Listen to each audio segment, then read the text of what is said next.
Hey, what's up, rock stars? It's Rox coming to you today with a review for Raising Kanan. Power Book 2. Power Book 3. Raising Kanan, Season 3, Episode 1. So, you guys, we are back. And, it's good to see everybody back. We'll see how this season goes. I can't quite tell just yet, but I'm sure by 2 or 3 episodes, we'll know how we feel about it. Anyway, you guys, the review. Let's get to it, shall we? All right, you guys. So the show starts and, we get 50 Cent's voiceover. And, it looks like Rock and Marvin both survived the ambush and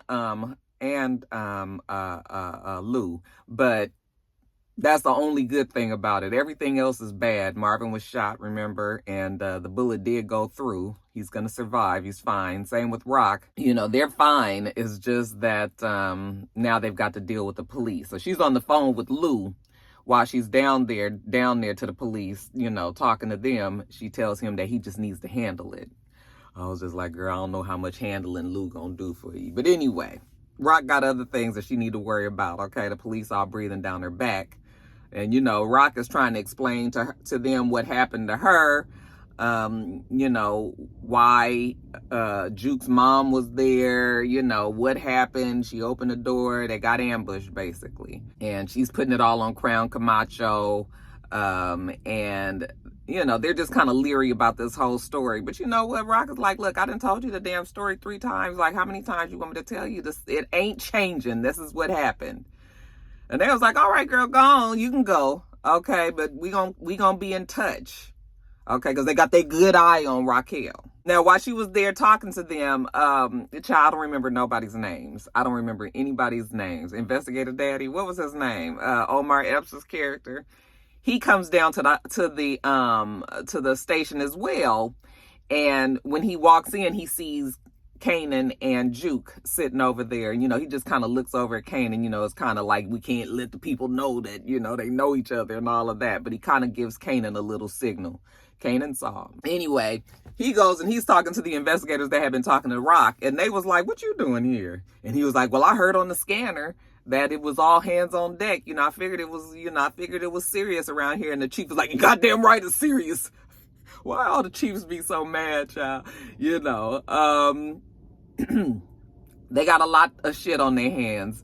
The main problem is assistant investigator, old white girl. What's her name? Do y'all remember what I called her? Don't remember that either. Anyway, her old nosy ass has been the problem, and the chief can't take it no more. And then, speaking of the devil, here she come, and he's like, God damn it, girl. She's still on it. She's there. And she's trying to tell them that, quiet as it's kept, Omar, Investigator Daddy is the reason that we having these problems. She's trying to tell them all that. And, of course, Investigator Daddy, he just shake his head like this girl is a lost cause. The chief was like, don't worry about it, Investigator Daddy. We already know about this girl. She ain't nobody listening to her. She's like, that's the problem. Nobody is listening to me.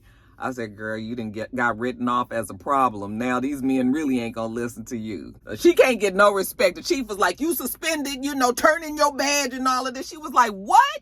How am I suspended? What did I do? Chief ain't got many more words for her. But you know what? He take her to the side and he was just like, listen, girl. Listen, I've been trying to be nice to you. I know your daddy used to work here. Me and your daddy, we was close like this. I remember your mama, she was fucked up all the time. You couldn't take care of you, drunk and all of that. So, we was trying to help your daddy with that, and I figured this girl, had a rough start, but I was going to look out for you and I give you a job here. And this is what you do. Okay? This is how you repay me. Well, I like you. I like your daddy. That means I automatically like you too. But you really fucking up around here. So I'm going to need you to turn in your badge and and she's just like, damn, it's like that? Yes, it's like that. She was like, okay, well, let me tell you something, Chief. First of all, don't keep my mama's name out your mouth, okay? My mama was a good woman. She was married to my father. That's why she was always damn drunk. All right, if you must know. Anyway, here's your damn badge and all of your stuff that you're asking for. So Investigator Daddy, y'all tell me what his name is because I can't remember. He overheard the conversation that that his partner had with the chief, And, he kind of just shake his head like, why won't this girl leave this shit alone? I guess maybe he might feel a little bad, too, because he know that she knows what she's talking about. And I was just like, boy, Investigator Daddy, you got a problem on your hands, don't you? Remember when we used to like Omar Epps? He ain't really aging, as finely as some of these other, are actors from his era, too. I was just like, I was looking at us. Head ain't shaped right. It's something about his walk. It ain't right, y'all. Y'all remember when we liked him, though? Anyways, now that Rock is free to leave, Marvin takes her and Kanan and Juke home. Okay, so when they get home, Rock is just like relieved, like, thank God she's home. She's like, I'm not looking forward to unpacking these boxes. He was like, that's what you got Kanan for. Let this nigga go on and unpack the boxes. Kanan was just like, sure, I don't live here.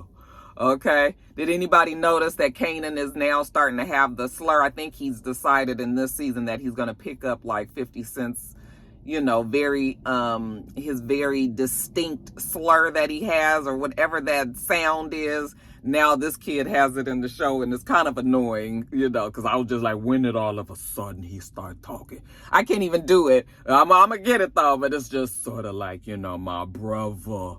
Everything is like, kind of sound like Rocky Balboa or something. Anyway, Marvin was just like, what you mean? This, you don't live here. Yeah, Kanan said, this ain't my house. So he ain't unpacking shit. Rock was just like, listen, Marvin, don't even worry about it. Okay, we got a lot to talk about. We're going to sit down. We're going to talk. Let me just get myself together, get freshened up and whatnots. Because, honey, Marvin was like about to go into like his Marvin mode. He was just like, let me take my breaths.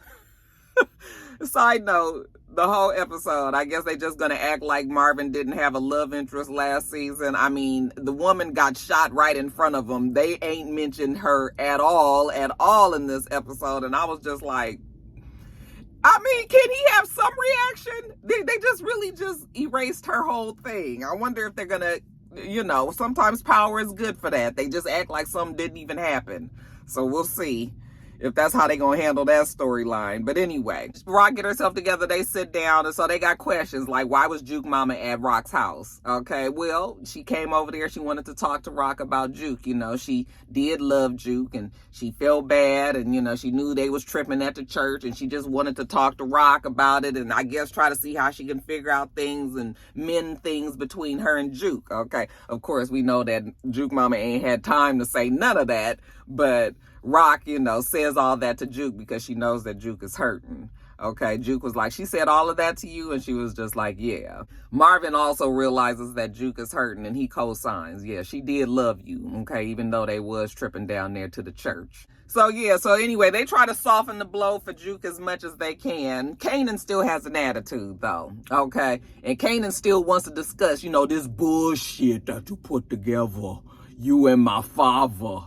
And Marvin was just like, what is he talking about? DEFCON is dead. Like, why is he talking about his father? And then so Kanan looked over at Rock, and he was like, you want to tell him or should I?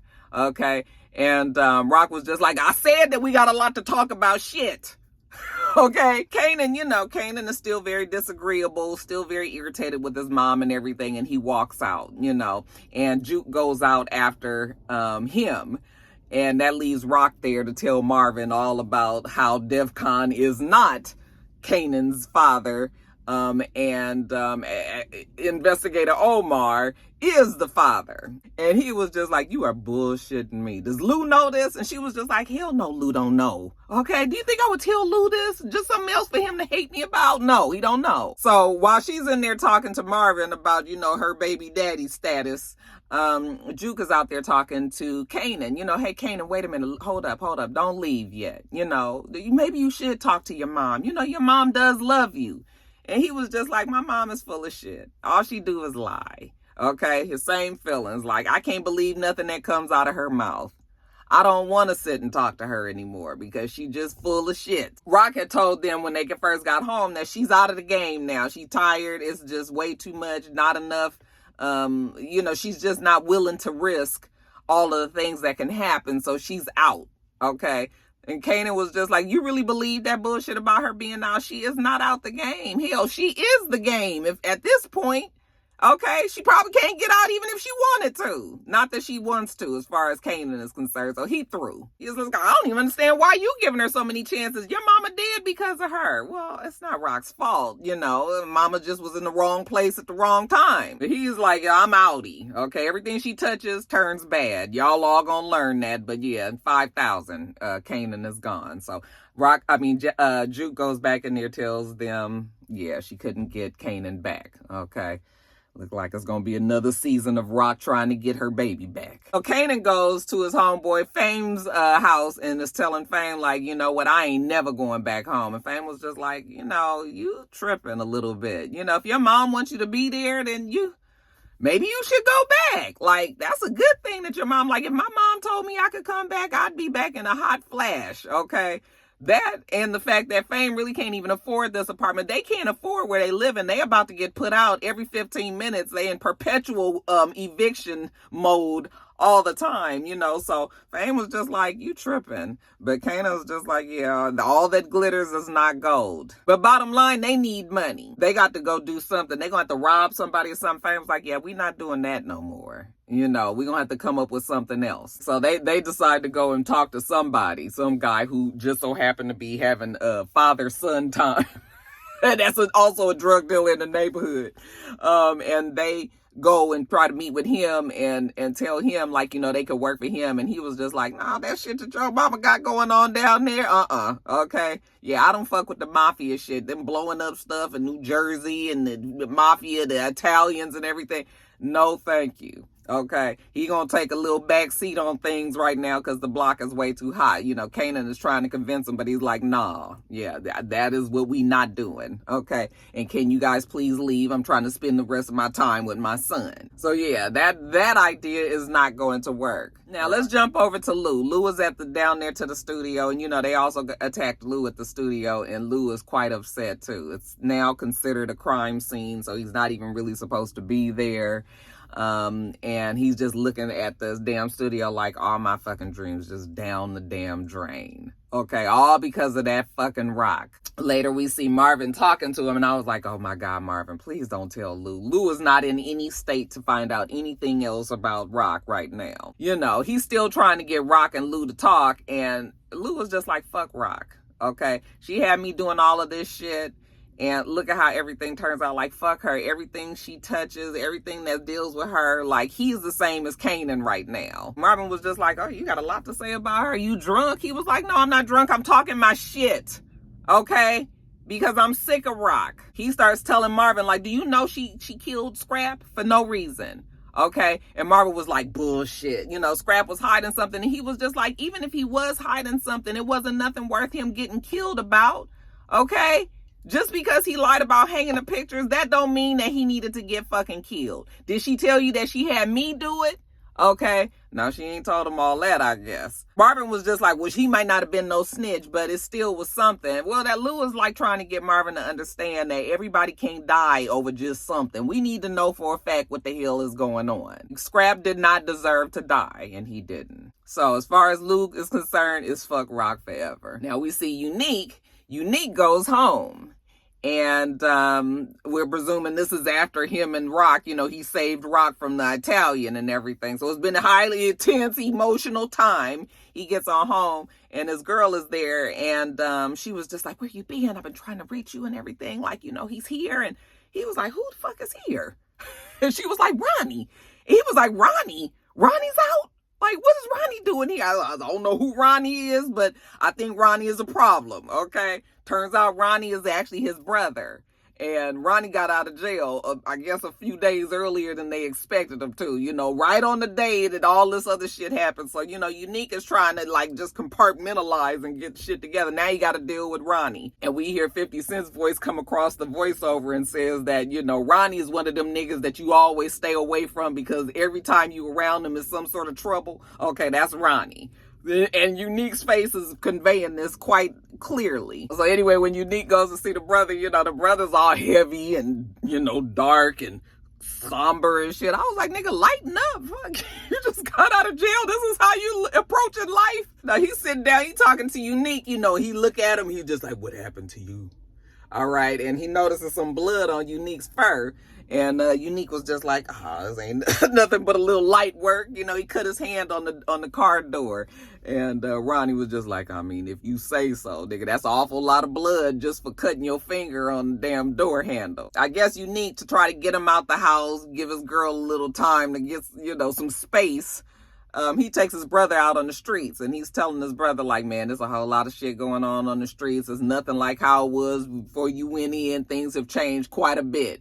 And, Ronnie was just like, nigga, you telling me. Okay, I hear you working with Rock now. Like, you working for her? All right, like, you down here fucking with the Italians and shit in New Jersey and everything. Like, what the hell is all that about? He was like, you didn't voluntarily demoted your own self. How much sense does that make? Okay, Ronnie don't like this. But Unique is trying to tell him, like, I'm telling you, times have changed. You got to change with the times. All right, you going to find out why you out. And his brother's just like, I mean, I guess.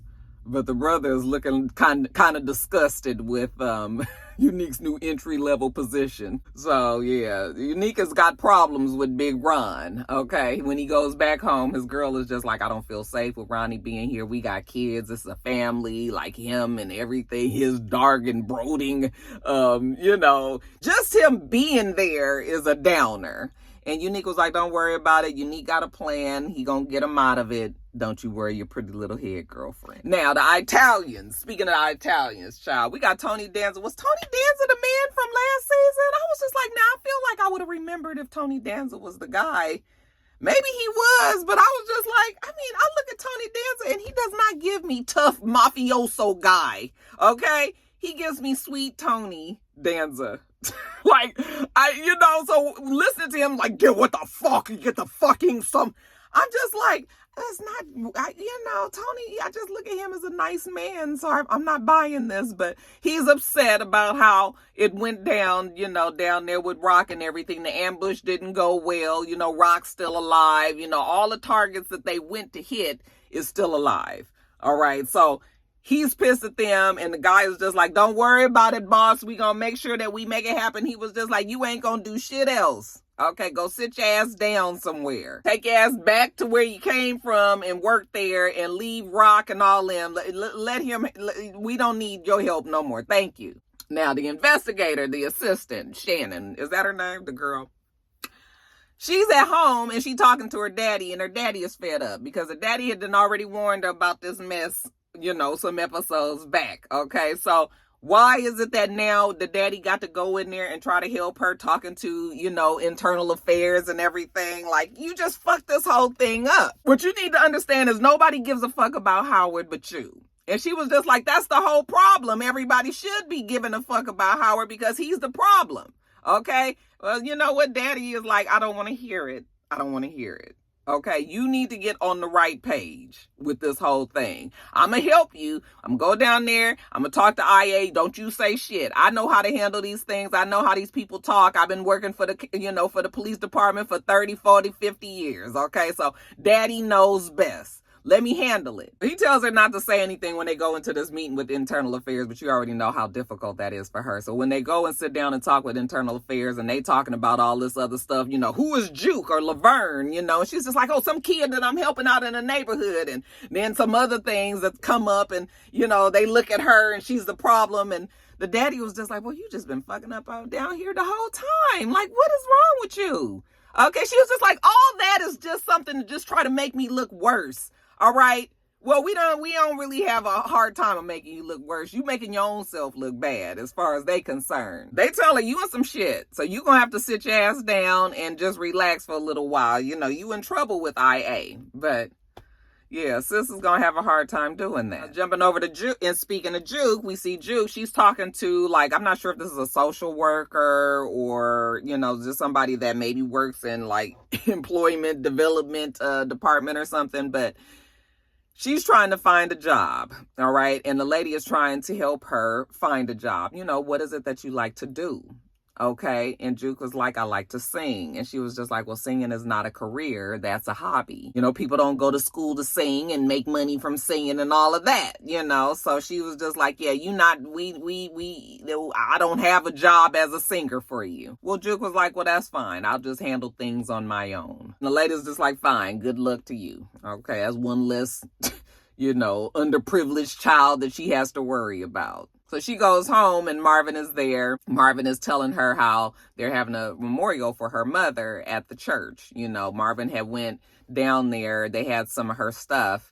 And I don't know how it is that he ends up being the person to pick up her stuff. But anyway, he went and picked up some things and, maybe Juke might want some of the things. And then he tells her, like, I know that them church people treated you wrong, but, if you do want to go to the memorial they're having for her, even though they crazy, I will take you. I was just like, Juke, don't you go there. The way them people treated you, I would never step my fucking foot back in that church. And probably being treated like that, I don't know if I would ever go back to church, because that probably would have stained my feelings for church, for the future. But anyway, so she doesn't tell him yes or no right then. I guess she wants to think about it, but he gives her the stuff and, she's looking through her things and there's some pictures and it's, some of her other things, her Bible, that's special Juke, and it's an album in there. It was Roberta Flack.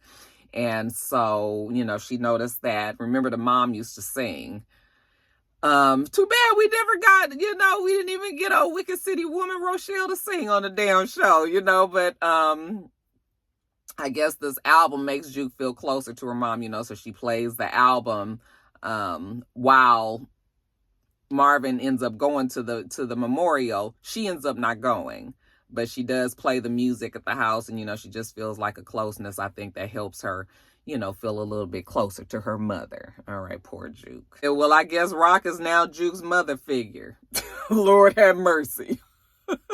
Now, Rock goes and meets with Investigator Omar. What y'all tell me his name? Please tell me his name, because I just need to remember. But anyway, she goes to meet him out in the streets, and Rock has got to come she's gonna have to come to the agreement with Investigator Daddy that we got to be on the same page because of Kanan. All right, we trying to protect the boy from having to go to jail. We know that he done shot him. Kanan been in trouble killing, shooting people, and we got to cover her. So we need to be on the same page, even though Rock keep on trying to act like she don't want to be on the same page as him.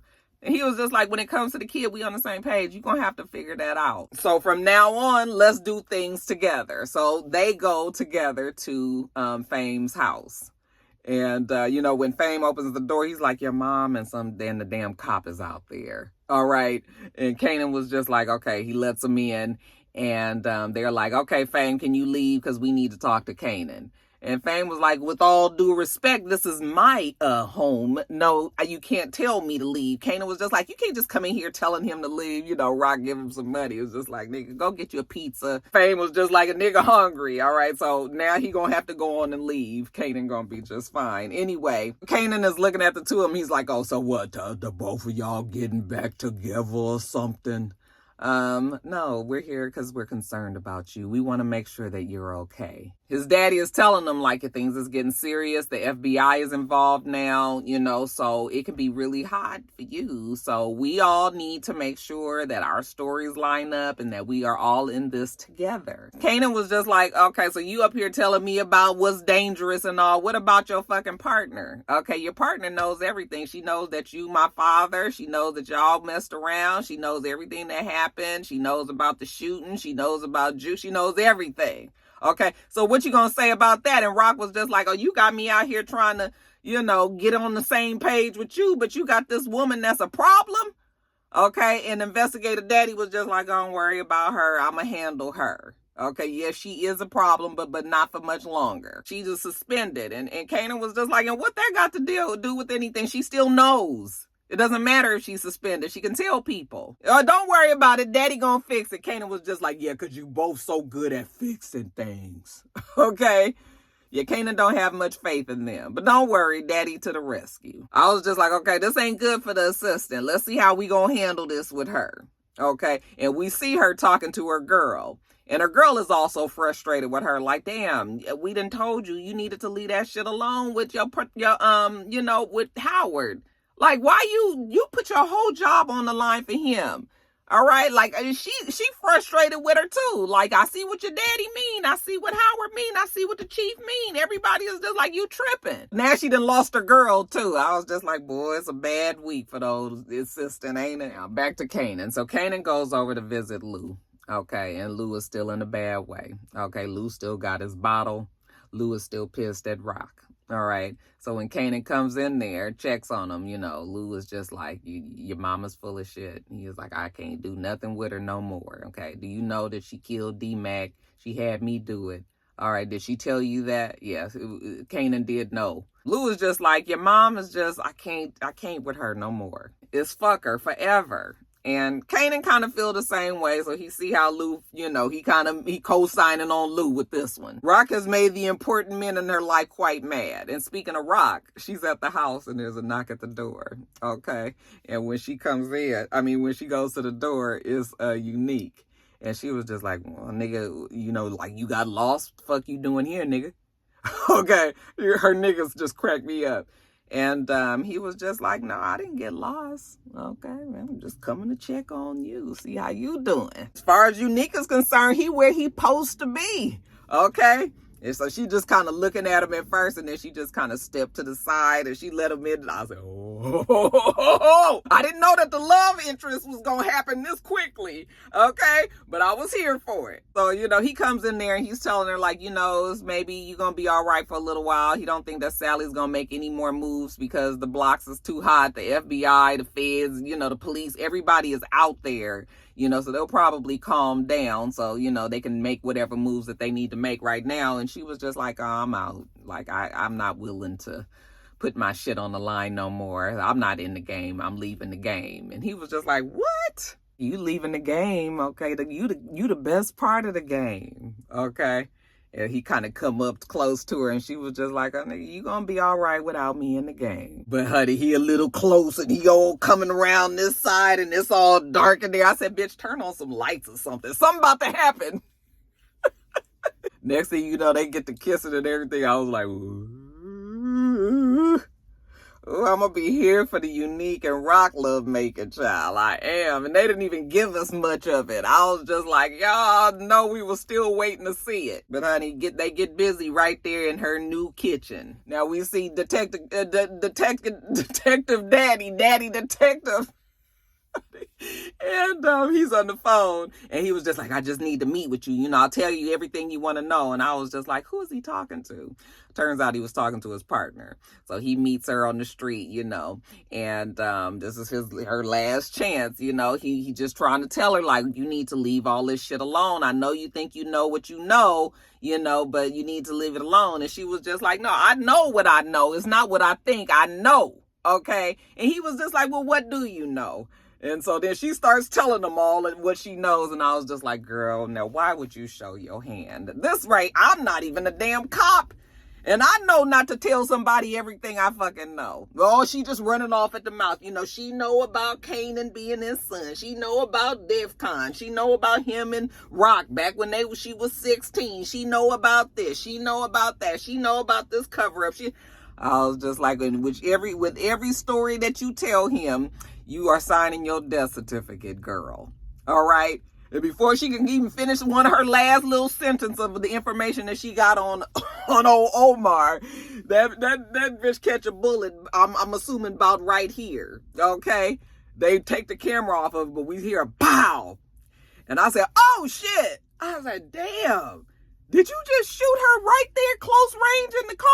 I guess he didn't have much choice. But the way she was talking and everything that she knew, I knew she was going to get killed. I didn't know it was going to happen on this first episode. But, honey, I guess good riddance, okay? Now we got Investigator Daddy. He on brain detail in the car trying to clean it up, I guess. I guess they're going to write it off as a suicide, like all of the stuff that's, that she faced that week. Maybe she was depressed and killed herself. But I was just like, as soon as I heard that gun go off, I said, oh! I wasn't expecting that. Even though I knew she was gonna die, I still wasn't expecting that. But yeah, that was a pretty good ending. So we'll see how the season goes. What y'all thought about the first episode? All right, you guys, that is it. Let me get on off of here. I still have to do Love and Marriage Huntsville. Make sure that you thumbs up the video, comment, subscribe to the channel if you haven't already. I'm Roxanne. The channel is itsrox. Everything else I do will be in the bottom bar. All right. So I hope that you have a wonderful, wonderful rest of your day, and I plan on doing the same. Until next time, rock stars. Goodbye.